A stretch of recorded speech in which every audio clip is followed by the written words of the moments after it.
आज मैं इसका detailed summary, NCERT question answers और कुछ प्रीवियस ईयर्स के क्वेश्चन आंसर्स डिस्कस करूँगी। तो डिटेल्ड समरी में क्या दिया हुआ है, आओ पढ़ते हैं।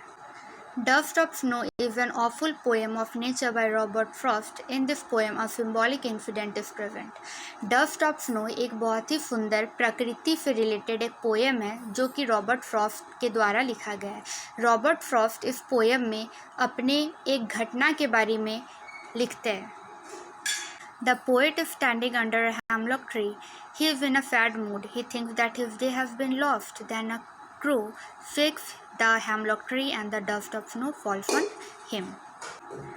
रॉबर्ट फ्रॉस्ट यानी कि जो पोएट है वो हेमलॉक ट्री के नीचे में खड़े रहते हैं। उनका मूड बहुत ही ज़्यादा सैड रहता है, वो बहुत दुखी रहते हैं।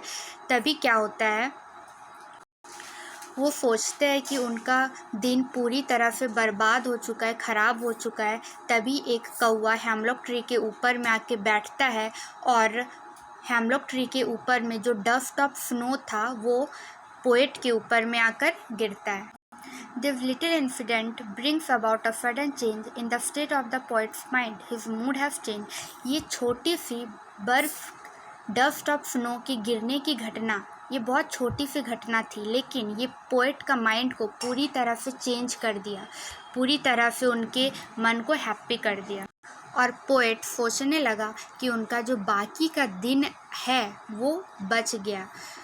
और फिर जैसे कौवा अपना काम कर रहा था उसी तरह पोएट भी अपने काम में बिजी हो गए। तो ये था हमारा एक छोटा सा समरी। ये तुम लोग को लिखना है और याद करना है, क्योंकि एग्ज़ाम में आ सकता है कि डस्ट ऑफ स्नो का एक डिटेल्ड समरी बताओ। ये 4-5 का आंसर में आ सकता है, तो ये तुम लोग को लिख कर याद करना है। अब हम लोग आ जाते हैं एनसीईआरटी क्वेश्चन आंसर्स में। पहला दिया हुआ है, what is a dust of snow, what does the poet say have change his mood, how has the poet's mood change. Dust of snow क्या है, कवि क्या कहता है, किससे उसका मूड बदल गया, किस कारण उसका मूड बदल गया, पोएट का मूड कैसे बदला। तो इसका आंसर होगा, अ dust of snow means particles of snow held together. The fall of the dust of snow on him changed his mood. First he felt sad. Dust of snow बर्फ़ का छोटा छोटा पार्टिकल्स है, और वो डस्ट ऑफ स्नो जैसे ही poet के ऊपर गिरता है पोएट का मूड पूरा चेंज हो जाता है। फर्स्ट ही फेल्ट सैड, पहले पोएट बहुत ही ज़्यादा उदास था, लेकिन जैसे ही डस्ट ऑफ स्नो उसके ऊपर गिरा पोएट का पूरा मूड चेंज हो गया। वो नेचर की सुंदरता की तरह प्रभावित होने लगा और उसका जो दुखी वाला मूड था उससे वो हैप्पी की तरफ वो चल पड़ा, नेचर की सुंदरता की तरफ आकर्षित होने लगा।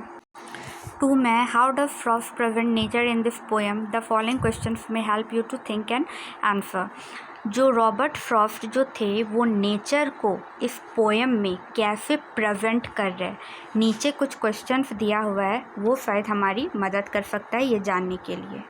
What are the birds that are usually named in poems? Do you think a crow is often mentioned in poems? What images come to your mind when you think of a crow? क्या आज तक तुम लोगों ने जितने भी कविताएं पढ़ी है, क्या कभी भी तो उस कविताओं में तुम लोगों ने किस किस बर्ड्स का नाम सुना है? क्या तुम लोगों ने कभी सोचा है कि किसी कविता में कौवे का जिक्र आए? अगर तुम लोग कौवे के बारे में सोचते हो तो तुम लोग के माइंड में कौवा के प्रति क्या इमेजेस बनकर आते हैं? Birds with great qualities are usually named in poems. Some of such popular birds are cuckoo, मैना, peacock, parrot, etc. ज़्यादातर हम लोगों ने कविताओं में सुंदर सुंदर पक्षियों की बातें सुनी है, जैसे कि कोयल हो गया, मैना हो गया, मोर हो गया, ठीक है, पैरट्स हो गया। इन सभी पक्षियों के बारे में हम लोगों ने पोएम्स में पढ़ा है। A crow is rarely mentioned in poem, शायद ही कोई कविता में कौवा का जिक्र हुआ है। However it is mentioned where there are tragic or serious themes. It is looked at ominously. When I think of a crow, I make images of sadness. This may also be of some bad happenings or somebody coming to my house. ज़्यादातर अगर हम कौवे के बारे में सोचते हैं तो कौवे के बारे में हमारे मन में अशुभ बातों को लेकर ध्यान में आता है। मीन्स कि कौवे को हम सैडनेस के तौर पर याद करते हैं और अशुभ मानते हैं, या फिर हमारे घर के छत में अगर कौवे की आवाज़ आती है तो हम ये मानते हैं कि हमारे घर में कोई आने वाला है। जनरली हम कौवे को लेकर यही सोचते हैं। 2. Again, what is a hemlock tree? Why doesn't the poet write about more beautiful trees such as a maple or an oak or a pine? फिर से यहाँ पे बोल रहा है कि हेमलॉक ट्री क्या है। कवि ने इतने सुंदर सुंदर पेड़ है जैसे कि मैपल, ओक का पेड़, पाइन का पेड़, लेकिन कवि ने यहाँ पे हेमलॉक ट्री का ही यूज़ क्यों किया है? A hemlock tree is a poisonous plant. It has a small white flowers. जो हेमलॉक ट्री है वो जहरीला एक पेड़ है और उसमें छोटे छोटे फ्लावर्स लगे हुए रहते हैं और उसका जो फ्रूट होता है वो भी जहरीला होता है। पोएट ने यहाँ पे हेमलॉक ट्री का यूज़ इसीलिए किया गया है क्योंकि हेमलॉक ट्री एक तरह का नेगेटिविटी का साइन है, सॉरोनेस का साइन है, सॉरोफुल का साइन है। ठीक है, तो कवि भी उस टाइम बहुत ज़्यादा सैड था, दुखी था, इसीलिए वो सुंदर सुंदर पेड़ों की बातें नहीं करके वो यहाँ पे हेमलॉक ट्री, पॉइजनस ट्री का बात करता है अपने सैड मूड के कारण। What do the crow and hemlock tree represent? Joy or sorrow? What does the dust of snow that the crow seeks of a hemlock tree stand for? यानी कि इस पोएम में कौवे और हेमलॉक ट्री क्या represent कर रहे हैं, दुखी को या फिर खुशी को। और कौवे ने जो डस्ट ऑफ स्नो को ऊपर से गिराया वो किस चीज़ का प्रतीक है? The crow and the hemlock tree represent a sorrow and evil.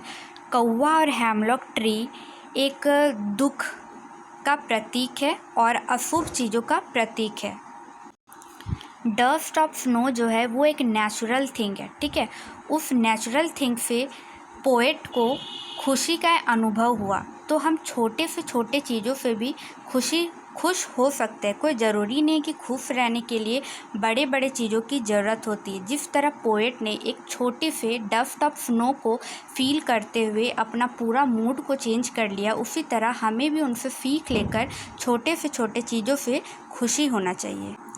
3 में है, have there been times when you felt depressed और hopeless? Have you experience a similar moments that change your mood that day? क्या कभी तुम लोग depressed हुए हो, दुखी हुए हो, और क्या कभी तुम लोगों के साथ ऐसा हुआ है कि तुम लोग का मूड किसी चीज़ के कारण तुरंत चेंज हो जाए? तो ये आंसर तुम लोग को खुद से समझ के लिखना है। और ये प्रीवियस ईयर्स के 2 क्वेश्चंस मैंने ऐड किया है, ये तुम लोग को लिखकर याद करना है।